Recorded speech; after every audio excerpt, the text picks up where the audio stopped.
So day 15 na tayo. Ang bilis talaga ng araw, hindi ko namamalayan na naka 50 days na ako sa pag-walking kada umaga. Yan. So naka 3,000 step na ako. Naka 50 days na pala ako sa pag-walking every morning. Yan. So ang bilis talaga ng araw na. Minsan nakakatamad talaga. Pero alam mo yun, kapag daily mo na ginagawa, talagang masasanay ka din. Kahit tinatamad ka, tapos ayan, babangon ng maaga, tapos mag-walking ulit. Tayo lang naman kasi ang magbe-benefits nito eh. Ayan, so ang ganda talaga. Maganda yung pakiramdam kapag nag-walking ka lang. Isa na ito sa pinakasimpleng exercise. Pero maraming benefits na makukuha natin. So dito ako nag-walking every morning. Kahit paulit-ulit, sige lang. Nagagawa kong step kada araw is mga 6,000 to 7,000 step.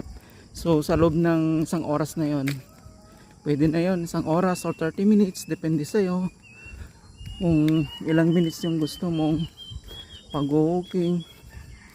Di mo naman kailangan talaga tumakbo or mag-running ka. Walking lang, simpleng walking lang, okay na yan. Malaki talaga yung ibigay sa akin or naitulong sa akin yung pag-walking every morning, lalo na dito sa may right leg ko na sobrang sakit talaga kapag naglakad ako or tumayo ng matagal. Iniinda ko din yun ng ilang taon, 2 to 3 years siguro. And then yan, sabayan mo lang din ng ng multivitamins. So nawala din siya, nagulat na lang ako, nawala siya. So nilakad ko lang ng nilakad talaga. Alam mo yung yung sciatica na tinatawag, yun yung parang ganon. Kasi nung pina-check up ko, okay naman yung test, wala namang fractured, as in normal lang talaga yung yung test ng ko ng x-ray. Yun, nilakad ko lang. Nandito maganda mag-walking kada umaga kasi bukid siya, oh.